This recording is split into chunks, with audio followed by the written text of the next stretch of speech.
saya Regita Memuja Siregar atau kerap disapa dengan Ocha. Saya merupakan mahasiswi Ilmu Hubungan Internasional angkatan 2025 dari kelas Bang Arthur Jefferson Maya. Hari ini saya akan mereview buku Kuasa Kekuasaan by Arthur Jefferson Maya. Di sini saya akan mereview buku dari bab kedua yang berjudul Historisme, Historisitas, dan Genealogi. Buku ini menurut saya sangat berat bagi para pembaca pemula, terkhususnya terlebih kepada saya sendiri. Karena kita untuk memahami fenomena sosial dan kekuasaan, kita tidak bisa hanya melihat apa yang sedang terjadi pada hari ini.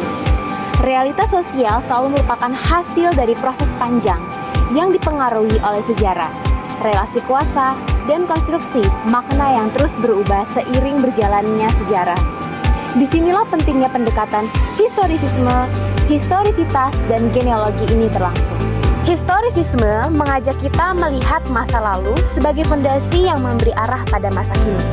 Sementara itu, historisitas menekankan bahwa manusia bukan sekedar objek sejarah, tetapi juga objek yang membentuk sejarah itu melalui pengalaman dan tingkatannya.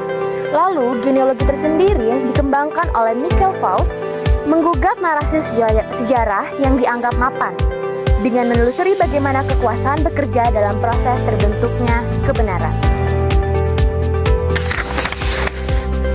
Bab ini mengulas bagaimana sejarah bukan hanya catatan atau cerita masa lalu, melainkan sebuah arena perebutan kebenaran dan juga kekuasaan.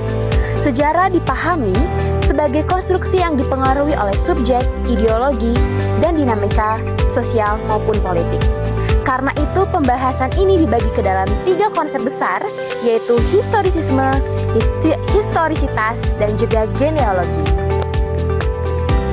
Baik, yang pertama kita akan membahas salah satu konsep besar, yaitu yang berjudul historisisme. Historisisme adalah sejarah sebagai sesuatu yang konstan. Historisisme ini menganggap bahwa gerak sejarah ini bersifat konsisten, linear, ataupun tetap. Historisisme ini tradisional sering dikaitkan dengan pandangan Marxis, memandang sejarah sebagai tema sentral kekuasaan dan proses perubahan sosial. Realitas sosial dianggap sudah ada begitu saja. Asumsinya, realitas sosial ini bersifat konstan atau given atau memberi, dan kebenaran sosial adalah pengulangan dari yang lampau. Gerak sejarah atau prosesnya dianggap konstan, di mana aktivitas manusia membentuk sejarah itu tersendiri. Subjek hanya mengikuti alur sejarah yang telah ditentukan.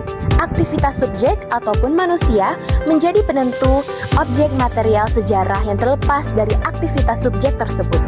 Sejarah bergerak secara diektesis menuju titik kulminasi ataupun komunisme.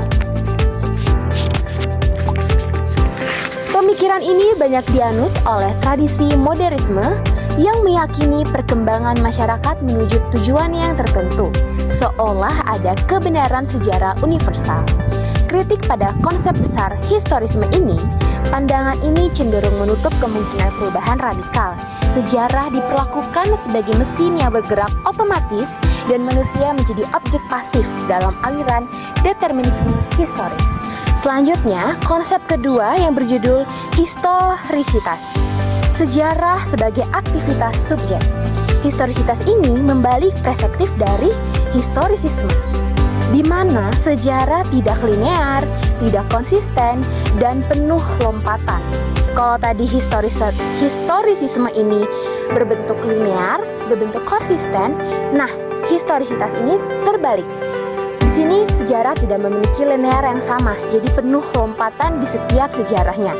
Dan dari setiap periode ditentukan oleh kesadaran dan tindakan subjek ataupun manusia dalam sejarah tersebut. Kebenaran lahir melalui pertarungan subjek dalam konteks sosial. Marx menjadi tokoh penting bagian sejarah ini.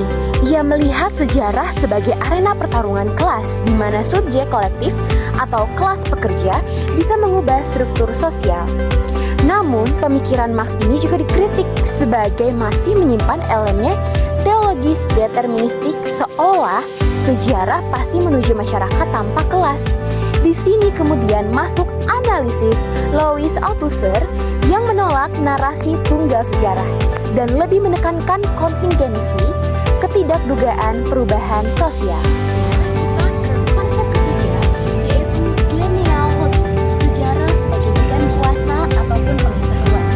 Bersumber dari pemikiran Michael Foucault, genealogi menolak kedua pola sebelumnya. Jadi dia menolak kedua pola dari historisitas dan historisisme. Menurut genealogi, tidak ada asal, usul, tunggal, atau tujuan akhir sejarah. Sejarah adalah jejak pertarungan wacana, bukan perkembangan linear dan tidak konsisten.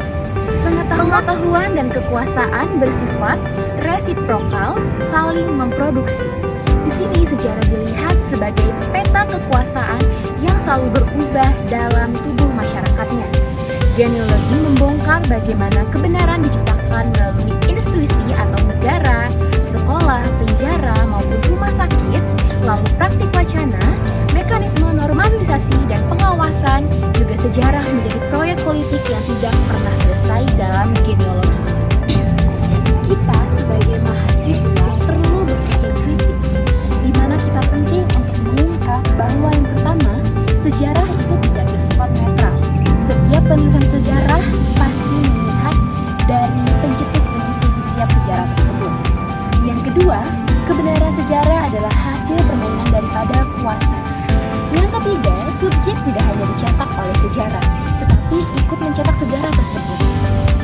Kita harus mempertanyakan sebagai mahasiswa yang berpikir kritis, siapakah yang menulis sejarah? Untuk kepentingan siapa sejarah tersebut ditulis? Dan narasi apa yang diredam dan dipinggirkan dari setiap sejarah yang telah dibuat. Tanpa kesadaran kritis, kita akan menjadi konsumen wacana tanpa melihat struktur kekuasaan yang bekerja di balik proses setiap sejarah tersebut. Dari membaca bab ini mengingatkan bahwa sejarah bukan apa yang terjadi di masa lalu, melainkan apa yang diperbuatkan atau diperebutkan pada hari ini. Saat pemerintah, media, atau institusi pendidikan menyampaikan kisah sejarah tertentu, kita perlu bertanya, apakah ini kebenaran atau kebenaran versi para penguasa? Kesadaran historis membuka ruang bagi kita untuk menantang narasi dominan, mengangkat suara yang disenyapkan, dan mengubah arah pada masa depan. Sejarah dalam perspektif historisitas dan genealogi bukan hanya buku usang di rak perpustakaan, melainkan medan pertempuran bagi mereka yang menginginkan setiap perubahan pada setiap sejarah. Dan jika kita pasif, sejarah akan menulis kita. Tapi jika kita bersifat kritis, kita yang akan menulis sejarah.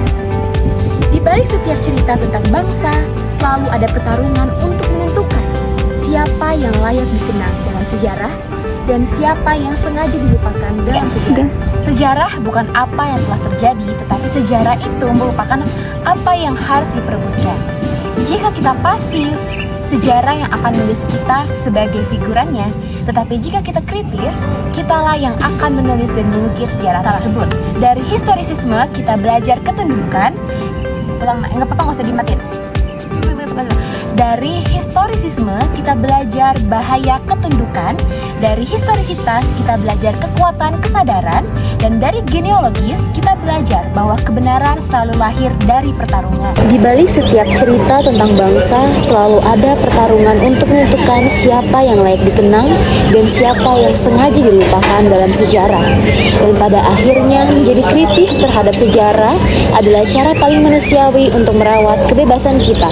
Saya Regita Memuja Siregar. Terima kasih. Shalom. Salam Pancasila.